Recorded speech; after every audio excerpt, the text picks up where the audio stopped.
Dank, rotting. The thing was coming. This time she'd get away.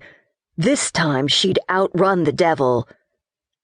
Meggie took off down the narrow passage. The instant she came up hard against a door, she tried the knob. It wasn't locked. It led outside onto a stairwell, then to an alleyway below. Ignoring the bitter cold, she scrambled down the flight of stairs and then quickly cleared the dark corner of the unknown building. She kept running, not stopping until she'd made it to the center of the deserted snowy street, until she'd made it into the light where she'd be safe. Spreading her arms wide, she tilted her face up into the welcoming snowfall and began to spin around as a child might. A child afraid of the monster after her, a child desperate to defend against such evil. Round and around Meggie turned, every turn washing away her sins and lifting the burden from her tainted soul, every turn sending the devil back to hell. Any moment now she'd awaken and be safe in her bed, her nightmare over. Round and around she turned, oblivious to everyone and everything, including the pair of watchful eyes fixed on her. What the hell? Ethan couldn't believe what he saw. It was 3 o'clock in the morning. He'd only had 2 drinks last night, but he was dead tired. It couldn't be the whiskey talking.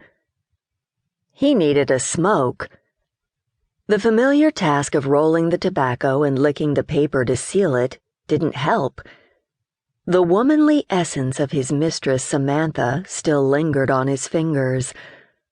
Maybe he should be back in the warmth of her arms rather than on a frozen street in the middle of the night watching some crazed female catch her death. Easing back into the doorway of the First National Bank, Ethan wanted to stay out of sight. He lit the tobacco and took a draw before he studied the odd female again. At first, he thought the woman might be one of Hannah's girls all liquored up. A second look told him she wasn't. Hannah didn't take to any of her gals overdoing it, fired them on the spot. And he'd never seen anyone work in a saloon that wore whatever it was this woman had on. No. The harebrained female didn't come from any hurdy-gurdy or saloon. What in Sam Hill was she up to? Had to be crazy. No one but a lunatic would be wandering around in the middle of the night in the snow, half naked, and twirling in circles like some child. The unusual sight reminded him of the young girl who skated round and around on a frozen slip of ice in the glass globe on his study desk. Once upturned, the snowflakes magically drifted over the girl's revolving figure.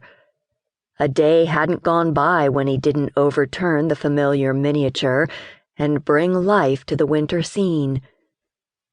Ethan shrugged his shoulders and dismissed any association between that girl and the one in front of him now. It was hard to see the woman's features clearly through the snowfall, but he could make out long, dark hair plastered over her shoulders and down her back. She didn't have much on, only a long white shift. And barefoot.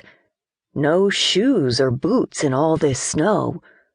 Fool woman apparently wanted to freeze to death. He started to walk toward her, but stopped short the moment he spotted the cross around her neck. Ethan sank back into the shadows.